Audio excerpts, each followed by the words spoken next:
Hi, it's Kevin from Grupo Mariana, developer of Playa Mariana here in Nicaragua, 8 kilometers south of Mazachapa, and I'm in a secret spot.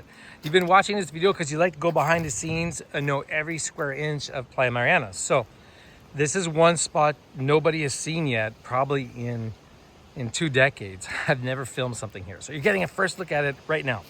Where I am right now, this is the Tecolapa River that you're seeing, okay? And in this particular area, this splits the 2 parcels of land that we have. So you might say from this particular point, we're almost 1.6, 1.7 kilometers all the way to the beach that way. And going back that way, okay, is about another 1.5, 1.6 kilometers up into the mountains that you can see from the beach looking over the plains. And what's really interesting about this particular area is on the plan, it's kind of a secret spot that is not shown very well, but will be on the new plan. But it's a lot of trails and walking and an area that we're keeping green. It used to be we were going to sell some home sites down this area, but we decided not to do that and to leave the area completely preserved. And from the road, you might have seen in previous videos from the road, the lots that were, I guess you might say that used to be on the plan, went back about 250 feet, and they were huge, 250, 200 feet. But now this whole area is all green space. So there's about, I don't know, down here, you see how you have this preserved area down here, and there's a bunch of trails and walking area that is here in the riverbed. You can spend a good couple hours just down and around this area walking and hiking the trails nearby. And what's very cool is that when you come down here, you get to meet the neighbors, all right? And I haven't been down here in a decade, so this is all new to me. Just like you're watching this video now, today is February 3rd, I think it is. It's about 2 o'clock in the afternoon. And I'm just meeting the neighbors here for the first time that are right beside me on the property. Now, you might be scared of some dogs, but you can see how much land there is down here. Now, we could develop something down here, sure, but that'd be a bit of a waste. Right now, what's more interesting is getting to know the neighbors that live in and around the area, so we know when we start to develop more and more of the land, how best we can help everybody in the area. And this is one particular family that's on site. They grow some plantain and some other vegetation and chickens. You guys are getting to see that. There's a lot of chickens and dogs around here, and it's great. So this is one more family that we can help. And you see those trees? I think those are mango trees. Los árboles allá son mangoes. See? Wow, those are really big mango trees. So when you own some property down here, you can see here at the beach, you can plant some nice mango trees, and eventually you'll be reaping a harvest as well. So between chickens, so this is some fence line that we need to repair too. So just like on the main street where you saw, this is the fence line to our property, okay? And you saw all this land. Look, we got some neighbors over there. Oh, yeah. Samote vacas necesita ayuda, huh? So those cows come down to, look at the dogs, are like protectors. So these are some loose stray cows. It's kind of actually interesting to watch the animals because they sort of know where they're going, and not by accident either.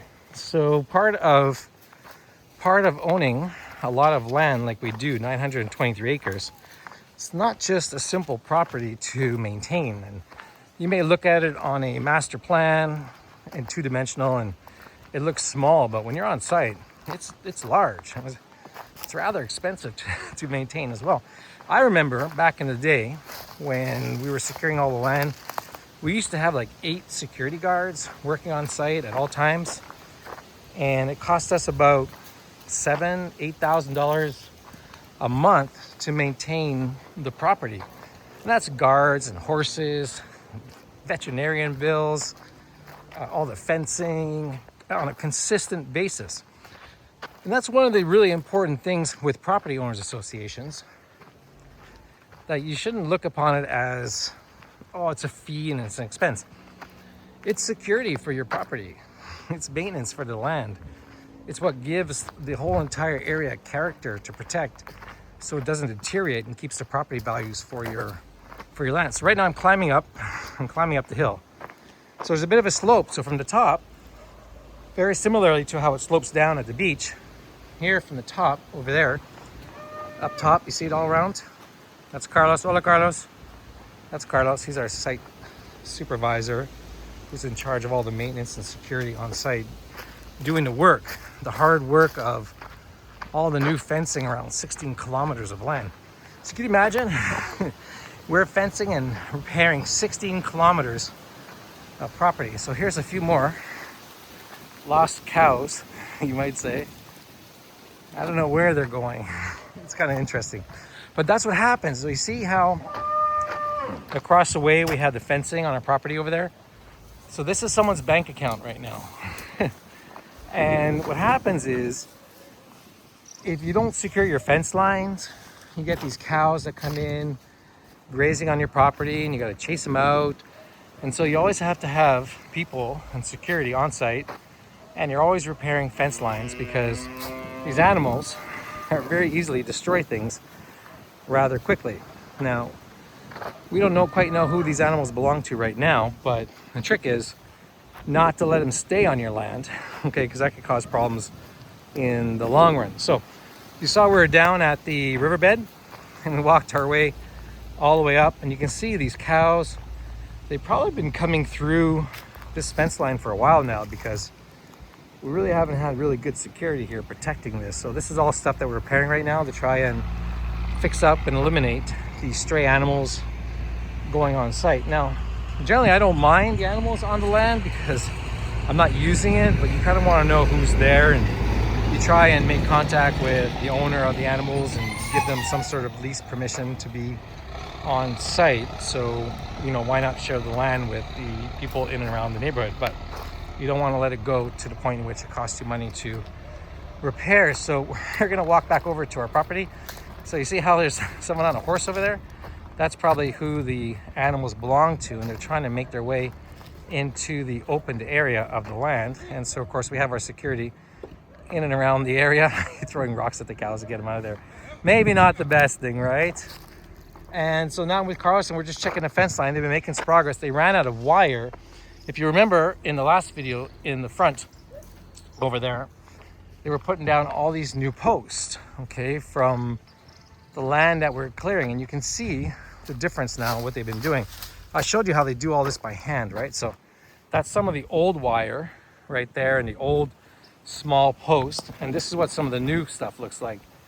And so we're continuing along with this road repair fencing, putting in all new posts and barbed wire, and it goes on for like a kilometer straight, and then it goes down to the river, then it goes across the river all the way around the property, some 16 kilometers. So it's a ton of work to do. It's probably going to cost between $15,000 and $25,000 by the time we're done in about 3 or 4 months, but that's what has to be done. That's part of taking care of the lands, and it's a start securing the precious resource that we have and moving towards construction on site. That's going on right now with the entrance area, and some more surprises to come and to describe everything that's going on here at Playa Mariana. When's the last time anybody was this close to a cow? This is just daily life here in Nicaragua. Certainly daily life in Playa Mariana. See, you can be in Playa Mariana right now. You're on the road. Here's the bus. Here's the public transportation. Those are all the workers on site getting off. Probably working close by in the area in the sugarcane fields. And that is how typical life looks like. So back here at the back entrance of Playa Mariana, it's quiet, right? This was going to be the actual main entrance, but now with the coastal highway that way, this area won't be used as much as it once was planned for. So the trick now is secure our backlands. And we have a couple of houses that are going to be under construction right over here. It's going to be pretty cool. There's little free prefabricated homes that cost between $12,000 and $18,000. They take 30 days to build, and they're going to be up here within a couple months. A couple of houses here to use as security, along with our front entrance over there, protecting our precious resource of the water here at Playa Mariana. So that's a bit of a tour down to the river and back to the front entrance. So let's go inside and see what else is going on here